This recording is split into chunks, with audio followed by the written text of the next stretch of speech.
Today is Thursday, April the 13th, 2017, and today we gotta talk about the mother of all bombs, also known as a moAb, which is officially known as a Massive Ordnance Air Blast.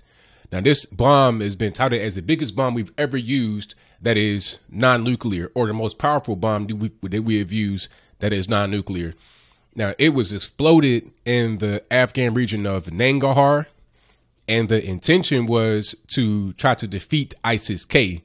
That does not stand for Kabul or Kandahar or Kebab or anything like that. It stands for ISIS Khorasan or Khorasan, which is basically like the eastern part of the ancient Persian Empire, which includes a lot of northern India, but I digress. What they're talking about when they're talking about Khorasan is like present day Afghanistan, Turkmenistan, Tajikistan, and some of Uzbekistan. So some of that area right there, and I put some map on the screen before you. ISIS is pretty much in that area, and this bomb is not a ground penetrating bomb. It explodes in the air. That's why they call it the Massive Ordnance Air Blast.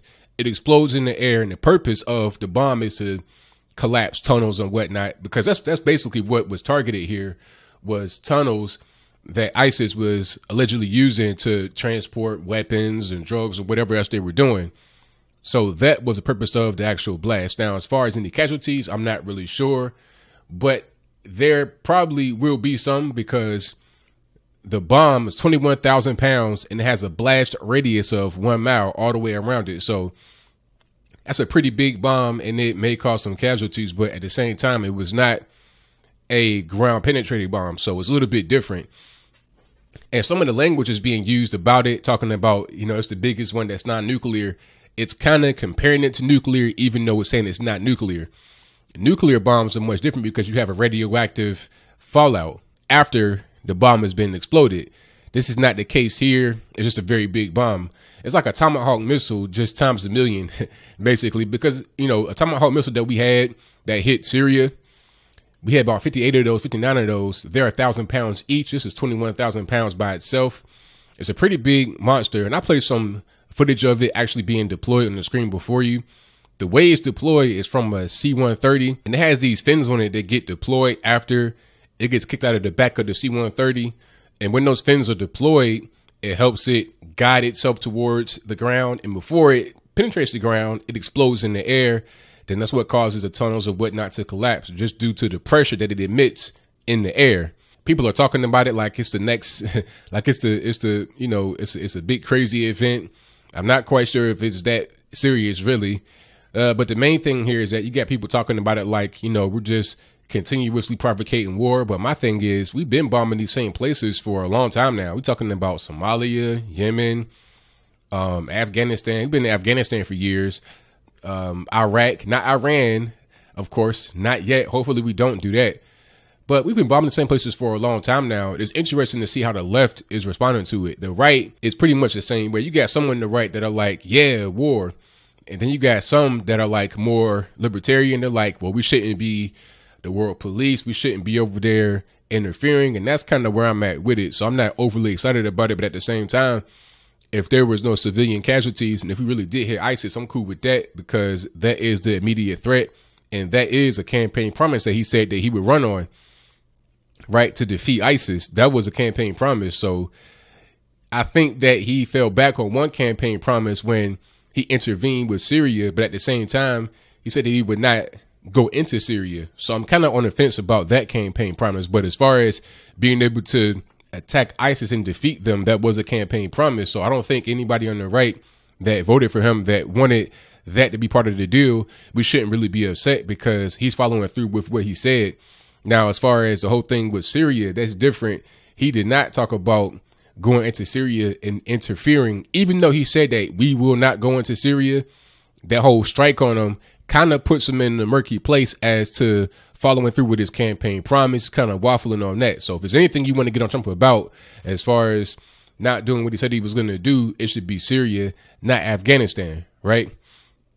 But it's funny how people on the left are triggered about this, is saying, oh, he's bombing Afghanistan. He wants to send troops to North Korea and Syria, this, that, and the third. We want World War III. But where were you at when Barack Obama was bombing all these places, right?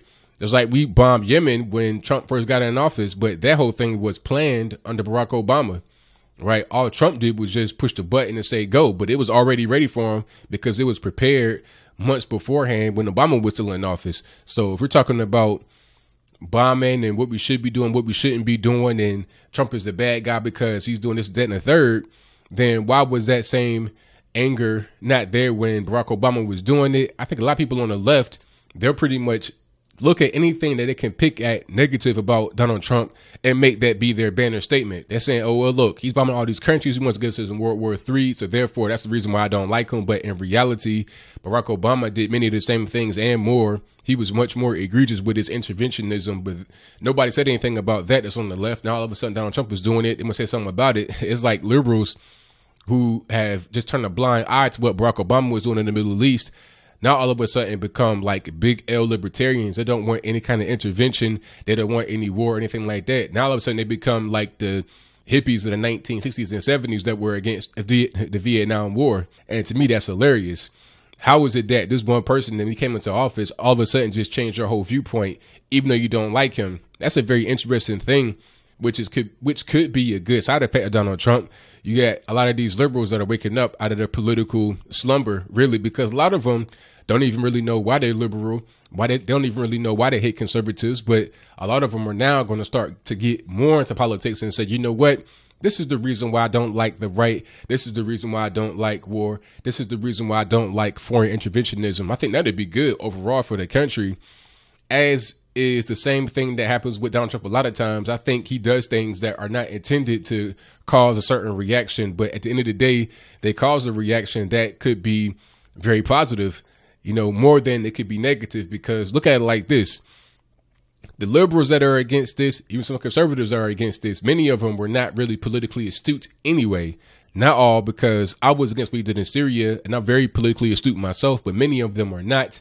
So this will cause them to just take a look at what they've believed for a very long time and just examine it, right? Because all of a sudden now, if you want to be anti-war, you want to be anti-foreign provocation, you want to be anti-first strike, you want to be anti-this, anti-that, because Trump is doing it, you got to look at yourself and say, where was I at when Barack Hussein Obama was doing the exact same thing when he was a president? Logically, that must be your next course of action if you really want to get deep into what's going on with the whole minutia of politics and your own personal beliefs. So I think that's an unintended consequence and an unintended gift that we're going to be given by the Trump administration, causing people that had no clue about politics before to now try to become political scholars. They may fail in their endeavor, they may fail in their effort, but at least to make an attempt.